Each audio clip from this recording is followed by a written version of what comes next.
like, subscribe, and leave a comment. So here's your review of WWE SmackDown, the week commencing the 22nd of April. So it starts with Paul Heyman coming out. Basically, Paul Heyman's very confident about the draft, but he also mentioned that Roman Reigns has withdrawn himself from being drafted from SmackDown. So that's quite interesting. He's got the power to do that.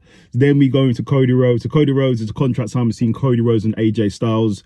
It's very cordial, to be honest. AJ Styles has said he's taking the same road as Cody Rhodes, wrestling independently, then making it into WWE. And Cody Rhodes, they both respect each other and going to make the best man basically win Backlash. So yeah, no drama there. Then we have Triple H come out as he does the first round of picks. He does it with Cody Rhodes. So the first round of picks for the WWE Draft 2024 is Bianca Belair to SmackDown, Jey Uso on Raw, and SmackDown gets Carmelo Hayes, and Raw gets Seth Rollins. So that's the first round. Carmelo Hayes comes out and he confronts Cody Rhodes. He wants a match. He wants to go straight to the top. He said he doesn't miss. So that's that. We'll see.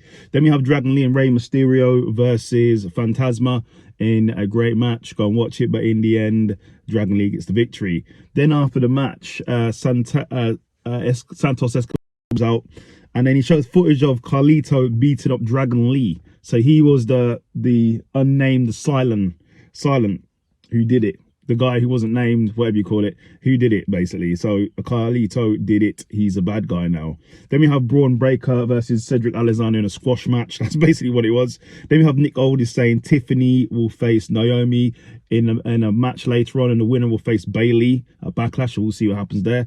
Then we have round 2 of the draft, WWE drafts, with Michelle McCall and Tori Wilson, I should say. I haven't had a lot of sleep today, so it's off today. My pronunciation's off today. So the first round, again, the second round was Randy Orton to SmackDown. Raw got Braun Breaker. SmackDown got Nia Jax, and Raw got Liv Morgan. Then Solo turns up. He said he wants to know all the details of the draft, what's happening with the bloodline. He asked that to Paul Heyman, but Paul Heyman didn't have any answers at the time.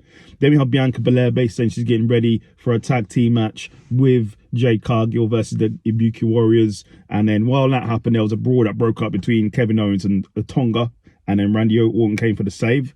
Then we have Teddy Long, the Dudley Boys. They read the draft next, wearing their glasses. So SmackDown gets LA Knight, Raw gets Ricochet, SmackDown gets the Bloodline, and Raw gets Sheamus. So that's quite interesting. Then we have Tiffany Stratton versus Naomi. Started off as a good match, but nothing happened because Nia Jax basically came and just beat everyone up, so there was no winner. Then we have the Street Profits getting ready for their match, so we'll see what happens with their tag team match on SmackDown. Then we have Teddy Long and JBL read out the round 3 of the drafts, which is SmackDown gets AJ Styles, Raw gets Alpha Academy, SmackDown gets Andrade, and Raw gets Kiana James.